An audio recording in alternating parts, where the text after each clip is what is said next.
Guys, അപ്പോൾ ഒരു get ready with me കണ്ടു കാണുമല്ലോ നിങ്ങൾ, ചടപടാന്നുള്ളൊരു ഗെറ്റ് റെഡി വിത്ത് മീ. അപ്പോൾ അതിൻ്റെ ബാക്കിയാണ്. അപ്പോൾ അത് കല്യാണത്തിനാണ് പോയത്. അവിടെ ചെന്ന് കുറച്ച് നേരമൊക്കെ ഇരുന്ന് എനിക്ക് കല്യാണ വീടുകളിൽ പോയി കഴിഞ്ഞാൽ എനിക്ക് അപ്പം കഴിക്കണം. ചെന്ന ഉടനെ ആരെ കണ്ടില്ലെങ്കിലും എനിക്ക് കഴിക്കണം എന്നാണ്. അങ്ങനെ ചെന്ന ഉടനെ എൻ്റെ നിർബന്ധത്തിന് അവർ പെട്ടെന്ന് പോയി, ഞങ്ങളെല്ലാവരും പെട്ടെന്ന് പോയി ഫുഡ് വാങ്ങിച്ച്. പിന്നെ അമ്മയുടെ പ്ലേറ്റിൽ നിന്ന് കുറച്ച് മീൻകറിയും കൂടി എടുത്ത്. എങ്ങനെയുണ്ടെന്നറിയാം. പാൽക്കപ്പ ഉണ്ടായിരുന്നു, ബിരിയാണി, അപ്പം, ചപ്പാത്തി, പിന്നെന്തോ ചപ്പാത്തിയല്ല പെറോട്ട വാങ്ങിച്ച്. പിന്നെ അവിടെ പാസ്ത, പല വെറൈറ്റി പാസ്തകളുണ്ടായിരുന്നു. അതെല്ലാം വാങ്ങിച്ച് നന്നായിട്ട് കഴിച്ചേട്ടാ.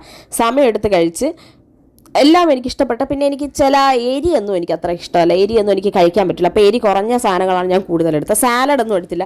സാലഡൊക്കെ കഴിച്ച് വയറ് നിറച്ച് കഴിഞ്ഞാൽ എനിക്ക് ഐസ്ക്രീം കഴിക്കാൻ പറ്റില്ല എന്നുള്ളതുകൊണ്ട് ഞാൻ ഇങ്ങനത്തെ ഐറ്റംസ് കുറച്ചെടുത്ത് എല്ലാത്തിൽ നിന്ന് ടേസ്റ്റ് ചെയ്ത്. പിന്നെ ഞാൻ വീട്ടിൽ നിന്ന് സ്ട്രെയിറ്റ് ചെയ്തിട്ടുണ്ടോന്ന മുടിയാണ്. അവിടെ എത്തിയപ്പോഴത്തേക്ക് ചുരുണ്ട് പണ്ടാരമടങ്ങി. പിന്നെ ബ്രൗണിയും ഐസ്ക്രീമും ഉണ്ടായിരുന്നു, അത് കഴിച്ച് കഴിഞ്ഞ് പിന്നെ അവിടെ കുറച്ച് ജ്യൂസൊക്കെ ഉണ്ടായിരുന്നു, അതൊക്കെ വാങ്ങിച്ച് ഞങ്ങൾ കഴിച്ചേട്ടാ. അപ്പോൾ ഇത്രയേ ഉള്ളൂ. Love you all.